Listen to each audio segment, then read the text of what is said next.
آج ہماری دل و جان کی شہرگ، آج ہمارے جسم کی شہرگ، آج ہمارے اسلام کا دل کی دھڑکن، آج ہمارا فلسطین اس سارے معاملات سے دوچار ہے۔ آج فلسطین ایسی مقدس اور پاکیزہ زمین جس کے لیے رسول اللہ صلی اللہ تعالی علیہ وسلم نے دعائیں فرمائی ہو۔ قرآن کہتا ہے سبحان الذی اسریٰ بعبدہ لیلا من المسجد الحرام الی المسجد الاقصی۔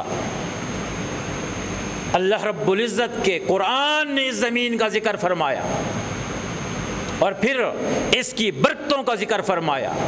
حدیث پاک میں آتا اللہ کے نبی نے ارشاد فرمایا اللہم بارک لنا شامنا، اے میرے اللہ ہمارے لیے شام میں برکت نصیب فرما۔ شام ایک ملک تھا جس ملک کے آج ٹکڑے کر دیے گئے ہیں۔ اللہ کے نبی میں جس دعا جس شام کے لیے مانگی گئی وہ شام آج کل کا الگ الگ ریاستیں ہیں، لیکن شام جسے سوریہ کہتے ہیں یہ اس میں داخل تھا حضور کے دور کی شام میں۔ دمشق اس میں تھا، حمص اس میں تھا۔ اس طریقے سے آپ کا فلسطین اسی کے اندر تھا، آپ کا غزہ اسی میں تھا، آپ کا اردن اسی میں تھا، آپ کے مصر کے علاقے اسی کے اندر تھے، اور ترکی کا جو ایک علاقے تھا وہ بھی اسی کے اندر شامل تھے کچھ علاقے۔ ان سارے علاقے کا نام شام تھا، اور حضور نے اسی شام کے لیے ارشاد فرمایا اے میرے اللہ ہمارے شام کے اندر برکت نصیب فرما۔ اور ایک حدیث پاک میں ہے اسی فلسطین کی سرزمین کے لیے آپ نے ارشاد فرمایا اے میرے صحابہ، ایک صحابی ابن حوالہ رضی اللہ تعالیٰ عنہ، آپ نے فرمایا ابن حوالہ قرب قیامت لشکر بنیں گے، ایک شام کا لشکر بنے اور ایک یمن کا لشکر بنے اور ایک عراق کا لشکر بنے، تمہیں چاہیے کہ ان لشکروں میں سے ایک لشکر کو چنو۔ ابن حوالہ نے فرمایا یا رسول اللہ اگر یہ لشکر میری زندگی میں بن جائے میں کس لشکر کو چنوں؟ آپ نے فرمایا شام کے لشکر کو چننا، شام کے لشکر کو چننا، کیونکہ شام کا لشکر حق پہ ہوگا، خیر پہ ہوگا، برکت پہ ہوگا، کوشش کرنا اس لشکر میں شامل ہو جائے۔ شام نام ہے فلسطین کا، فلسطین نام ہے شام کا۔ ایک حدیث پاک میں آتا ہے کہ اللہ کے نبی صلی اللہ تعالی علیہ وسلم نے ارشاد فرمایا پوری کائنات میں فتنے پھوٹیں گے، فتنے آئیں گے، اور اسلام اس وقت سمٹ کے اللہ شام کے اندر ایمان والوں کو مضبوط کرے گا۔ شام وہ سرزمین ہے، بس شام فلسطین کا نام سمجھیں کہ فلسطین بھی اسی کا ایک خطہ ہے۔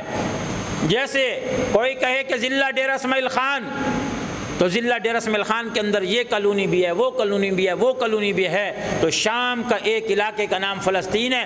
جو فضیلت شام کی ہے وہی فضیلت حدیث پاک کے اندر وہ فلسطین کی ہے۔ اس لیے حضور پاک نے فرمایا کہ 3 مساجد کے علاوہ تم زیارت کی نیت سے کسی مسجد کا سفر نہ کرو۔ کیا فرمایا؟ میری مسجد، مسجد نبوی کا، بیت اللہ شریف کی مسجد کا اور بیت المقدس کا، یہ 3 مساجد ایسی ہیں اگر کوئی ان کی نیت ثواب کی نیت سے کرتا ہے اللہ اس مسجدوں میں آنے پہ اس کو ثواب بھی عطا فرمائیں گے، اس کی نماز کے اجر کو بھی بڑھائیں گے۔ اس کے علاوہ کوئی مسجد ایسی نہیں ہے جس کی نیت تم ثواب کی کر کے جاؤ تمہیں ثواب زیادہ ملے، یہ نہیں ہو سکتا۔